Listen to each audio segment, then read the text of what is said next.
vous l'a dit. Nous avons confiance en cette justice-là. Ñi yore réew mi am na un moment c'était très difficile de se prononcer sur ce chapitre-là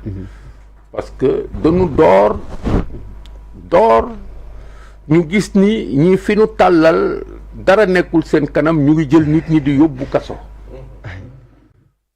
loolu di am ba ñu commencé gis ay ferñeent ni juge yi kat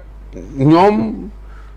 am na fu muy toll dañuy delluwaat nekk juge ci boobu logique la du nekk ñun pour ni li nga xam ni mu ngi fi woon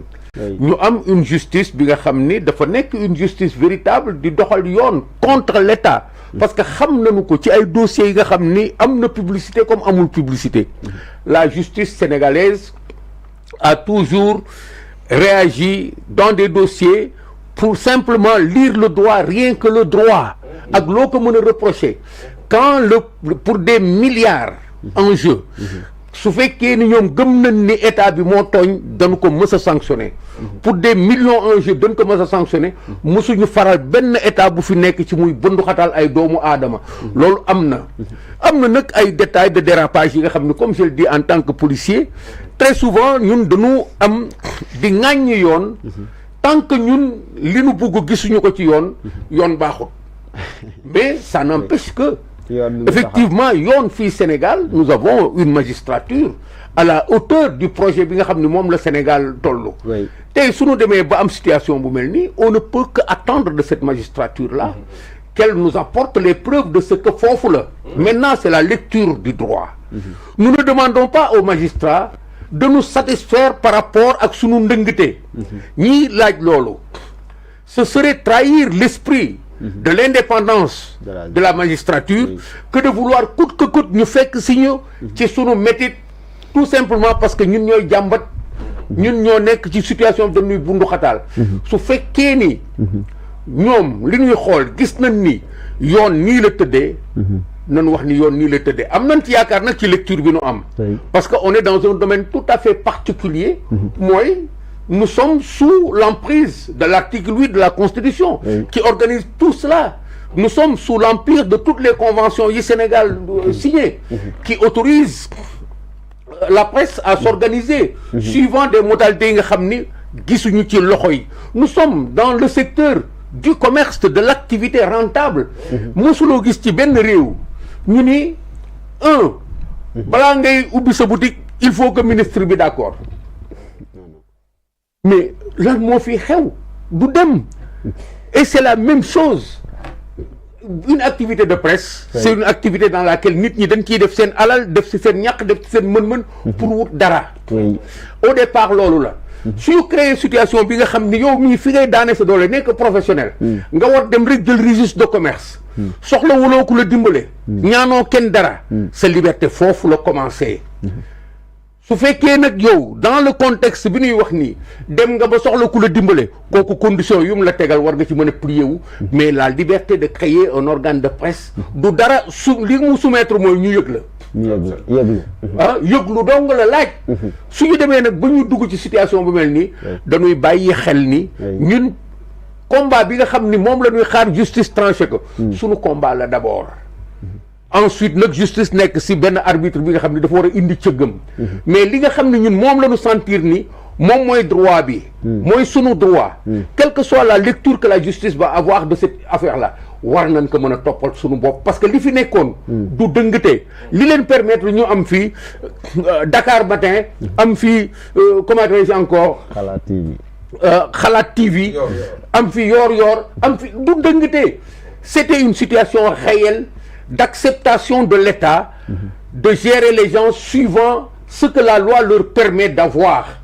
État sénégalais dafa mës a taxaw à équidistance bàyyi nit ñi ñu créer seen organe de presse mu ànd ak ñoom ci loolu lu ko metti ak lu ko mettiwul lan la fi Dakar Matin waxul lan la fi Dakar Matin yàqul ci Sénégal gi lan la fi kéwaloo jaxasoowul si nu mu tëddee encore ci Sénégal gi à partir d'un organe de presse lan la fi Xalaat TV deful à partir d'un organe de presse situation yooyu daf leen waroon yee ñoom ci ni war nañu am kersawu indi fi leneen mais su fekkee nag da ngay doxee maa tey par rapport à ton projet mais lii rek la mën a indi imagine toi Xalaat TV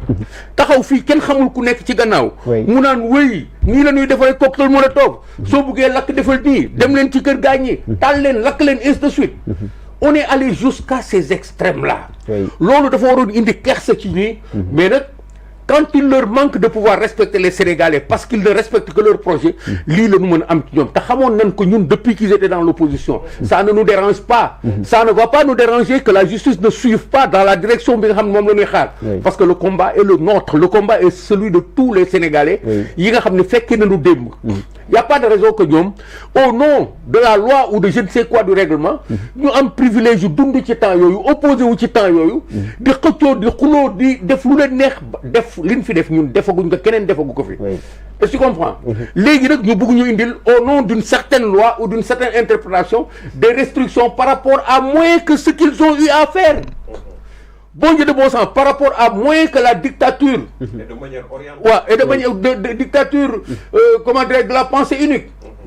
moins que toute cette violence verbale là et consorte qu'ils ont animé ici ce n'est pas normal et nous ne l'accepterons pas nous verrons maintenant par rapport à ce qui va se créer après la réaction de la Cour suprême, qu'est-ce qui va se passer? Très bien. Si foofu sax dama la si interpellé waat directement rek est-ce que tey jii nii le fait que fi mu ne nii Cour suprême moom la ñuy déglu mais également aussi arrêté bi nga xamante ne nii jëloon na ko daanaka nee na loon si ay entreprise de presse yu bëri ñoo xamante ni xëy na dem nañ déposé ji ñenn ñi aussi déposé wuñ mais ñi nga xamante ni sax ñoo tënku si kuréel bi nga xamante moo di CAP ñoom booloo nañ def aw ngir xeex ni mel ndax tey mën nañoo demaata dem ba benn instant ministre bi annulé waat li nga xamante ni moo di décision boobu noonu nga xam ne jël na ko mu di arrêté bi waaw mais rapport de force la rapport de force la ñi nga xam ni dañu nekk ci côté bi ci dëgg la ñu nekk je ne présage pas du ma ni est-ce que dañu nekk ci dëgg la ñu nekk parce que l'histoire su ñuy xool ci rétroviseur bi dafa ànd ak presse bi nga xam ni moo fi nekk ñi déclaré ak ñoo déclaré wul dafa ànd ak ñoom parce que dafa am un vécu bu nu am bi nga xam ni àggaguñu foofu ci difficulté ak ñi nga xam ni ñoo yore réew mi di doxal ci conditions yi nga xam ni c'était pareil aux conditions antérieures ñoom ñu commencé di tënk nit ñi depuis je vous ai dit que c'est pas un problème de liberté de la presse c'est un problème de liberté du Sénégalais à avoir le droit de se prononcer sur la gestion de son pays foofu la commencé ñu aménage ci benn couloir teg ci ñi nga xam ne ñooy waa presse bi defal leen nag ñu nekk des professionnels de cette information mais sinon ñun am nañu droit waxante suñu diggante et jamono jii ñu nekkee dafay jamono wu liberté utiliser les moyens de notre temps avant quand il n'y avait pas de téléphone dañ ko doon def ci penc mi di tëgg ay sabar les messages passaient par là bu ñu demee ba am téléphone am ay journaux mu continuer mais bu ñu ñëwee ci jamono ji nga xam ni ce n'est plus même nous ne sommes même plus au temps des nouvelles technologies nous sommes au temps de l'intelligence artificielle waaw mu nekk beneen dimension wu lecture interprétation communication nga xam ni mën nga sax créer ay situation yi nga xam ni scénarisé ko woon puis traduire que si ay jumtukaay yi nga xam da lay won ay nit ñu nekk di comporté wu si on se va là est-ce que nit ñi dañu yaru wala ñun dañuy gàddu yat rek teg suñu kaw pour ñu doxal leneen est-ce que ñoom amuñu responsabilité wu encadrer cette évolution de l'environnement de communication comme ni ñu ko encadré woon encadrer tout ce qui arrive comme instrument dans ce monde de la communication faire en sorte que tout soit sain lii am solo ce n'est pas ce qu'ils veulent nous imposer bu ñu kenn saaga parce que affaire bi yëpp loolu la ñun ñoo doon saaga démb mais tey kenn du ñu saaga su ngeen ñu saaga di ngeen xam loolu rek la débat bi lu simple la mais pour qu'on n'en arrive pas là dañ leen dénk état ñoom au contraire dañu waroon interagir ak peuple bi ci conditions yi nga xam ni day normer waat comportement nit ñi normer waat forme yi nga xam ni ci la ñuy defee communication mais c'est pas leur projet. C'est des dictateurs en carton qui croient que parce qu'ils ont échoué, ils doivent nous imposer un certain silence et j'espère que ça ne marchera pas. Et cette presse est responsable, celle-là qui est victime aujourd'hui, comme celle-là qui est permissionnée à agir. Nous sommes tous comptables de ce qui est en train de se passer aujourd'hui. Ku foog ni yow mii parce que dañu far ak yow di la jox sa xaalis rëcc nga ci. Tu te trompes parce que le destin du Sénégal est un seul destin et nous sommes embarqués là-dedans. ku sa presse dox lu mu mënti dox le Sénégal est en train de chavirer réew mi mu ngi tuuru mu ngi këppu imaginez un organe de presse que je ne citerai pas, qui est l'ami d'un pouvoir qui est en train d'enterrer le pays et qui a la responsabilité de devoir avertir, alerter d'abord. wax leen fi ngeen di jaar dëgg la mais day ànd ak ñoom parce que lu nu def noonu la. Imaginez une presse qui est là réew mi di këpp muy contre askan wi di metti moom muy wax na non yem leen ainsi de suite. Imaginez tout cela. Informer, c'est informer. Wax sa avis, Ça, c'est la liberté d'opinion. Ça, c'est la liberté d'expression. Faut laisser informer. C'est une responsabilité professionnelle. La presse est responsable de tout ce qui va se passer en tant que quatrième pouvoir. Il ne faut pas qu'on se trompe de jeu. Ce n'est pas ici. Dans la lance très souvent, vous semblez vouloir nous inviter à analyse vraiment jambat oui suñu yaakaaree dina baax déedéet dafa war a baax te li koy baaxal suñu comportement ñun la dépendre ñun chacun à l'endroit où il est avec ses responsabilités chacun avec ce qu'il peut faire et ce qu'il doit faire pour que ça ne passe pas ceci ne doit pas passer parce que am na lu ko jiitu tey li jiitu lii tey démb moom li jiitu lii depuis ñoom bi ñu ñëwee bay dox ba agsi fii moom moo war a nekk fi nga xam ni dañ fay référer lépp li nga xam ni dañ koy dund tey en premier balaa sax ñuy dellu ci loi bi article 8 article nangam nan ko référer ci situation bi nga xam ni moo leen permettre ñu évoluer parce que on est en démocratie dafa am ay moments yi nga xam ni le pouvoir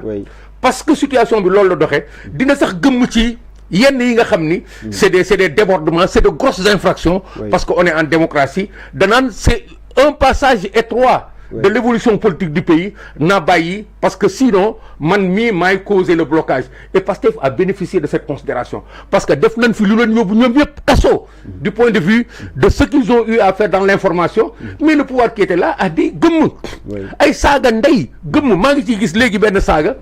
kii nga poste bu ngi laajte ndax kii saaga président Macky Sall vidéo bu bees la wala bu màggat la et pourtant kooku daf fi saaga président Diomaye su ñu gisee muy saaga président Macky Sall ñuy poser vidéo bu bees la wala bu màggat la ça veut dire qu'il y a problème on a insulté les gens tout le temps on a fait ce qu'il ne fallait pas faire tey ñoom parce qu'ils sont au pouvoir ils ne veulent pas être insultés ils veulent pacifier à leur façon